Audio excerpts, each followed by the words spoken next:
So, ngayon naman is pag-uusapan natin ang theory na tinatawag ni Michelle na Cognitive Affective Personality System or also known as CAPS.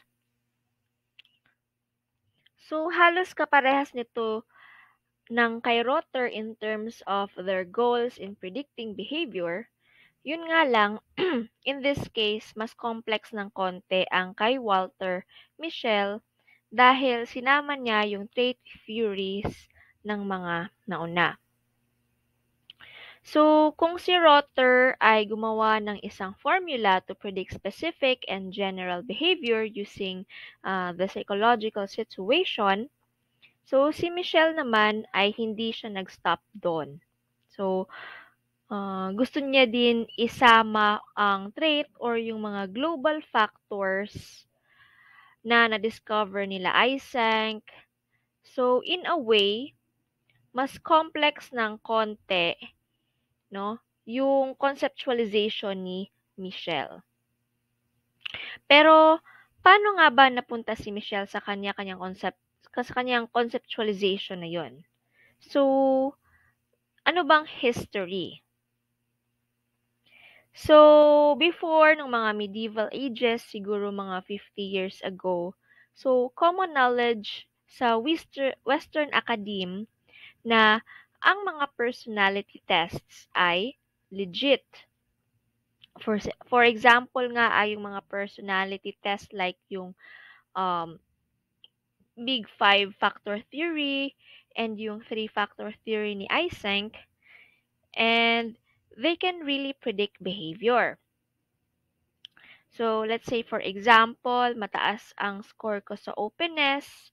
So, kung mataas ang score ko sa openness, malamang yung behavior ko is something like of an open person. No? Open sa ideas, open-minded, no? Open sa mga opinions.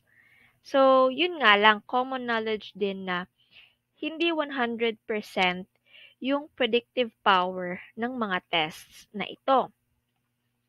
So, kumbaga mataas ang openness ko sa maraming bagay, no? Pero pagdating sa, let's say for example, sa pagpili ng drink sa isang cafe, no? Ay hindi ako open for exploration of new drinks.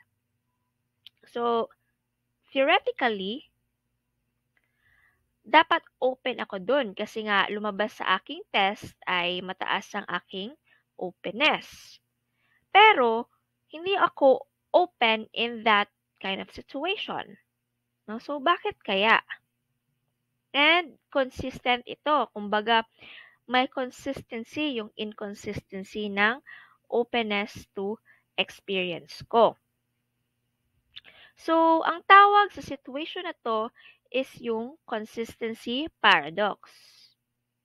And during that time, is na stress yung academics kasi on one hand, no, pinapatunayan nito na legit yung mga trait factor theories. But in the same time, parang ini-imply nito na hindi lamang trait theories at hindi lamang traits ang main factor in describing behavior. So, it's not the whole story, kumbaga. So, ang consistency paradox na ito is something that needs to be solved, and si Michelle ay parang ginawa niyang life mission yung pag-solve ng life consistency paradox na to. And yes, eventually, he solved it. So, para nga ma-solve ni Michelle yung consistency paradox, ay sinama niya sa assumption niya na yung mga tao ay may personal dispositions or yung mga traits. No? So, let's say for example, meron yung isang tao nga nagkaroon siya ng score na mataas ang openness niya at experience. So, generally speaking, no, okay lang sa kanya na magkaroon ng new ideas. No? Hindi siya traditional. Pero, sa ibang situations, like for example, yung pagpili ng mga drinks, ay parang ayaw niyang mag-explore, no? Bakit ganon? So, ang sabi ni Michelle, it might be the case that there are some variables or personal variables na pwedeng mag-set ng kondisyon, no? Para magkaroon ng variability yung behavior natin. So, ano yung mga personal factors na pwedeng mag-set ng mga conditions na yun? So, ayon kay Michelle, so ang mga variables na ito includes perception, beliefs, values, goals, cognitions, and feelings. So, ang mga personal factors na ito can influence our behaviors on certain situations. And since ang mga variables na ito is nag-i-involve ng mga certain conditions and affect, kaya ayun, may tinatawag tayong cognitive affective personality system ni ni Walter Mischel. So, ang tawag nila sa mga factors doon sa mga sinabi ko kanina is cognitive affective units or CAUs. So, again, yung mga CAUs na to is may malaking influence on how we interpret situations and therefore decide if applicable ba ang mga traits natin or hindi. So, isa sa mga CAU na dinescribe ni Michelle is yung tinatawag nating encoding strategies. So, ang encoding strategies is basically how we categorize our experiences. So, let's say for example, yun nga sa high openness, ayaw niya mamili ng kape.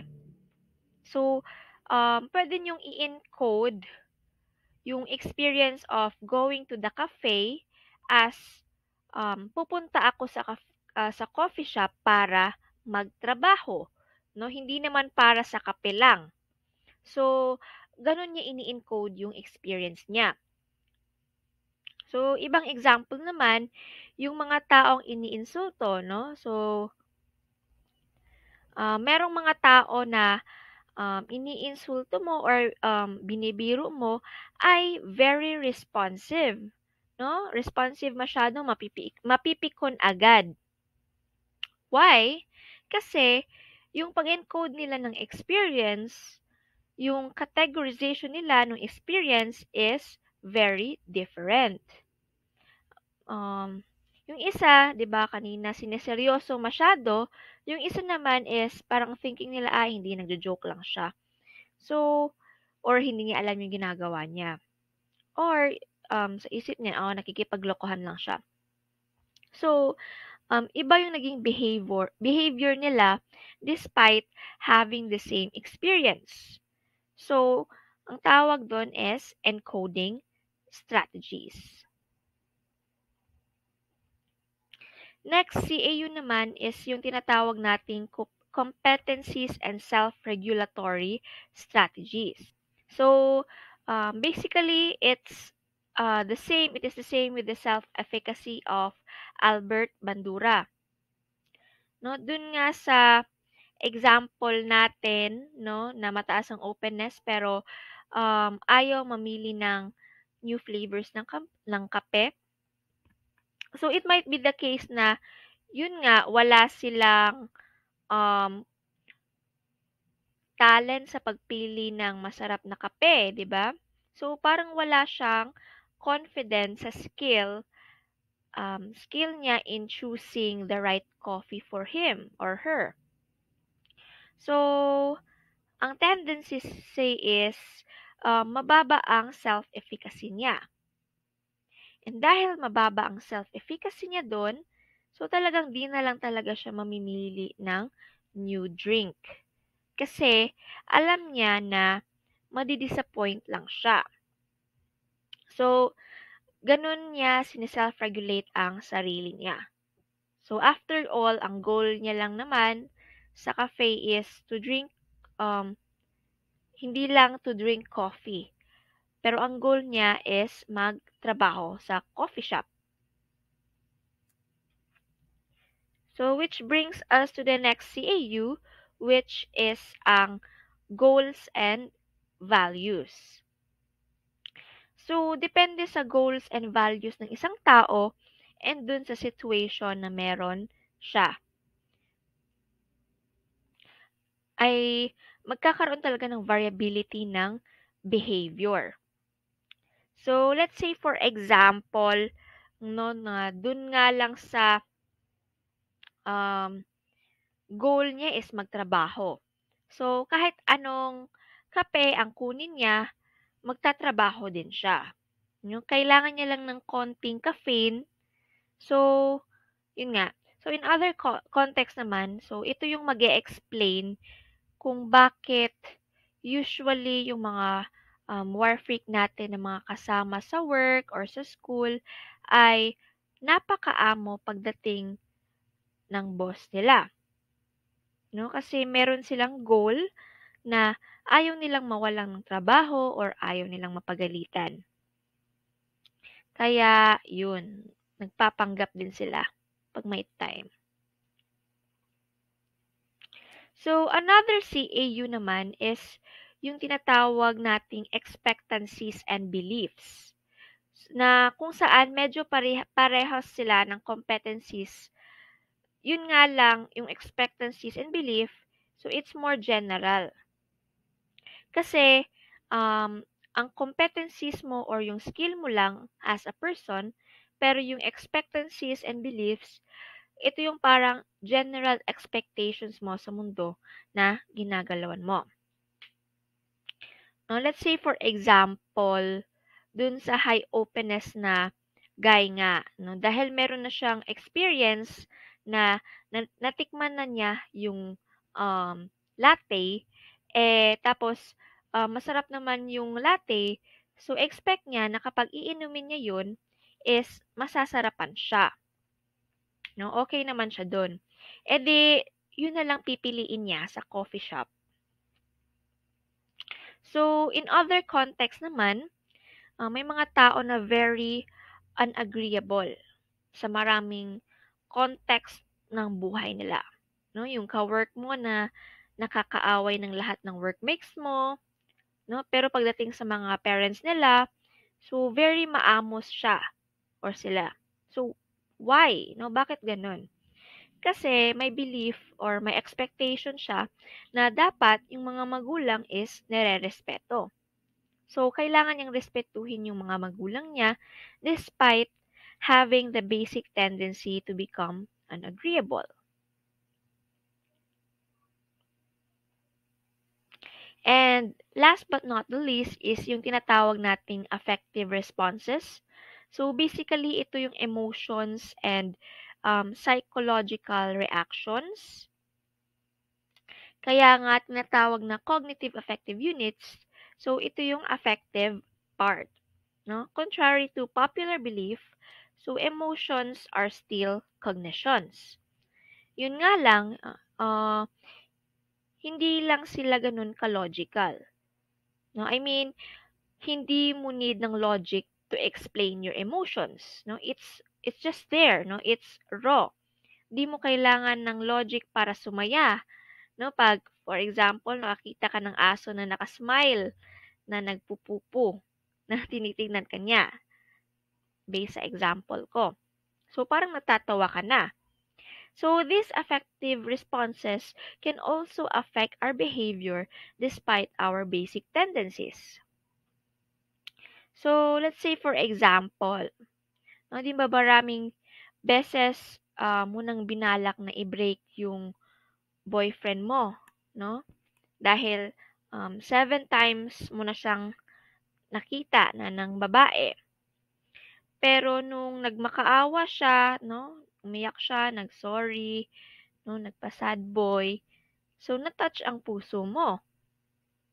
So affect 'yun. So dahil dun, binigyan mo siya ng second chance. Kahit pang 8 beses na niyang ginawa yun. So, yan yung affective responses.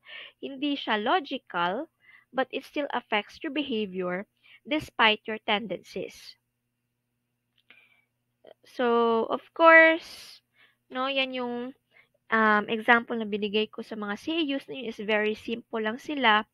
But again, you can apply CAUs or CAPs sa mga mas complex na behaviors. Like, yun nga, yung pagbibigay ng second chance sa eighth time na niya ng kasalanan.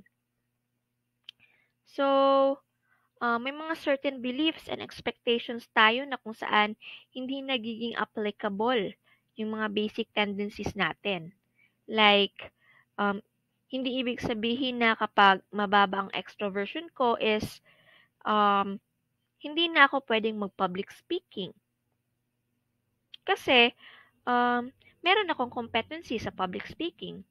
No? So, kahit hindi ako extroverted, ay kaya kong magmukhang extroverted. So, ganyan in-explain ni Michelle yung personality ng isang tao.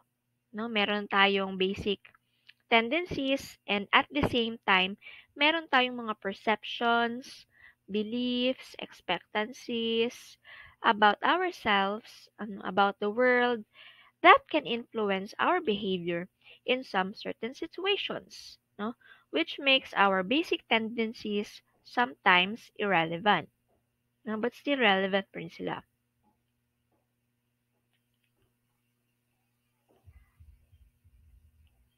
Ayan.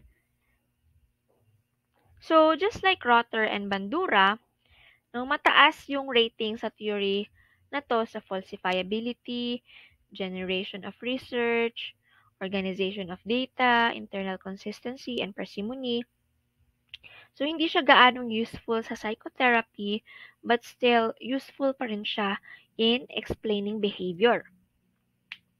Wala nga lang siyang masyadong steps in psychotherapy. No? So, what I like about this theory is yung way niya ng pag-merge ng dalawang theory. No? Basically, yung theory ng trait at saka some concepts of psychodynamic or yung dynamic theory. No? Kumbaga, inaccept niya na tayong lahat is meron nga tayong basic tendencies. Meron tayong mga inborn, meron tayong mga biological traces of basic tendencies to act. But at the same time, the way we perceive things, our past experiences, our goals, our beliefs about specific situations can also affect our behavior. No? So in other words, hindi tayo robot na may nakaset na parameters lamang. Meron tayong flexibility as a person in certain situations, which is dapat ganun naman talaga. Dapat natin tingnan ang human person. Hindi lang tayo traits, marami din tayong perceptions and beliefs. So, ayan. So, napag-usapan natin yung theory ni Walter Mischel na tinatawag nating Cognitive Affective Personality System or CAPS in short.